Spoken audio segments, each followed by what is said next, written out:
I just got back from my 2-week African vacation, and here's how it went. I started in Monaco, Pennsylvania, where I got on a plane and traveled all the way to Cape Town, South Africa, which is home to many fun places to visit. Cape Town is a port city on South Africa's southwest coast. You can go visit places such as the Castle of Good Hope, Camps Bay, the aerial cable to Table Mountain, and Devil's Peak. It was one of the most amazing places I saw in Africa. The Castle of Good Hope is a bastion fort that was built from 1666 to 1679. It is South Africa's oldest surviving building still being used today. The Castle of Good Hope also has some of the city's premium events and art exhibitions. The next place I visited in Cape Town was Camps Bay. It is the namesake beach that is known for its fine white sand. Camps Bay was first established in 1713. While I was at the bay, I noticed that there were many beautiful sunsets and later found out that it was also known for them. After this, my family and I went to the aerial cable to Table Mountain, and it was so much fun. A one-way trip takes 4 to 5 minutes to complete, and it will take you to the top of Cable Mountain. There are 2 cars that carry passengers on the cable. Lastly, I left my group to go see Devil's Peak, which is a mountain in Cape Town. It has an elevation of 3,281 feet. The mountain itself is made out of Silurian and Ordovician rock. This will conclude what I did in Cape Town. From Cape Town, we wanted to go visit the famous Kalahari Desert, so we went to Kagalagadi Transfrontier Park. There were so many sights to see. The park lies between Botswana and South Africa and covers an area of 14,668 square miles. It also consists of a lot of reddish-colored dunes. The thing I was most fascinated about, though, was the wildlife. The first animal I saw was a meerkat. They were small animals that ate insects and other invertebrates. The meerkats also sunbathed for up to 30 minutes before anything actually commenced. The next thing I saw was a lion. Half of the lions were male, unlike in other places where lions would make up 1/3 of the population. They also have incredibly large home ranges, with some as large as 4,532 kilometers. The last animal that I learned about were the buffaloes. I was told they could live for up to 20 years. The buffaloes preferred to graze at night and early morning. They also travel in herds of up to 500 buffaloes together. After this, we went to Chobe National Park in Botswana. I learned about 6 animals. First up was the hippopotamus. They are threatened by habitat loss. The hippo can run for up to 19 miles per hour despite its shape and short legs. Next animal is the jackal. They are medium-sized members of the dog family that primarily live in Africa. After this, we have the elephants.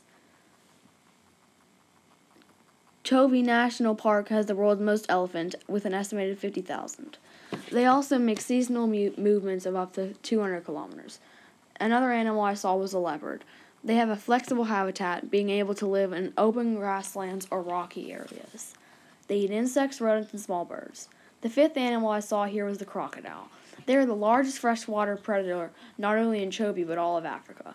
The average crocodile is between 3.5 and 5 meters in length and weigh 500 to 1,650 pounds. The last animal was the roan antelope.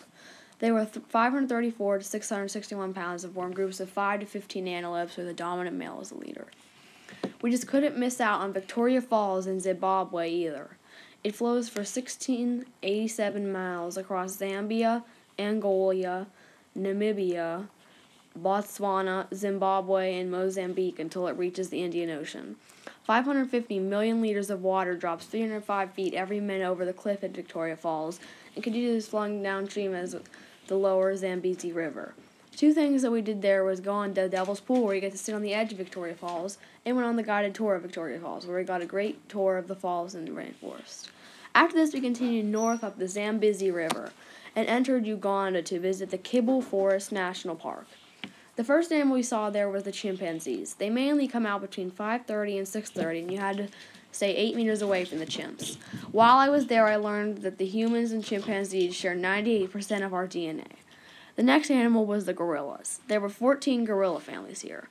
There were 5,000 plus situated in Uganda alone, and they are humans' closest relatives. There are many other animals here, such as the buffaloes, but they are rarely seen. Sometimes buffaloes chase each other out of their herds. After seeing a lot of wildlife, we all went to see the urban African life in Nairobi. There were quite a bit of wealthy people there. Some people have extra large houses to live in homes, and their gross domestic product, or GDP, has a whopping 45.31 billion. Some people, such as Manu Chandaria, have made around 1.7 billion in US dollars. However, there are also a lot of people who are the opposite of wealthy. There are 4 million people who are poor and living in terrible places. They are also in the middle of a food crisis. Families are being forced to live on 1 meal a day if they can even afford that. Then we made the biggest mistake on the trip, visiting Mogadishu, Somalia. We got to see a few sights at least, and one of them is the Villa Somalia, which serves as the residential palace and principal workplace for the president of Somalia. We also got to see the Mosque of Islamic Solidarity, which opened in 1987 with financial help from Saudi Arabia. However, you shouldn't visit Mogadishu because of Al-Qaeda. They have kidnapped and bombed visitors, and independent travel will likely result in your death. The last place we went on our African adventure was Timbuktu, Mali. The first place we went to was the Djinguereber Mosque. It is the oldest mosque in Mali, and it was created in 1327. Its unique design is credited to Abu S. Haq S. Sahili. The mosque has set the time for nearly 700 years. We also visited the Sidi Yaha Mosque. It finished construction in 1440. In 1939, its original shape was altered to reduce its appearance as a military fortress. This concludes my African vacation. When in Africa, we went from Cape Town to Timbuktu, and it was an unforgettable experience.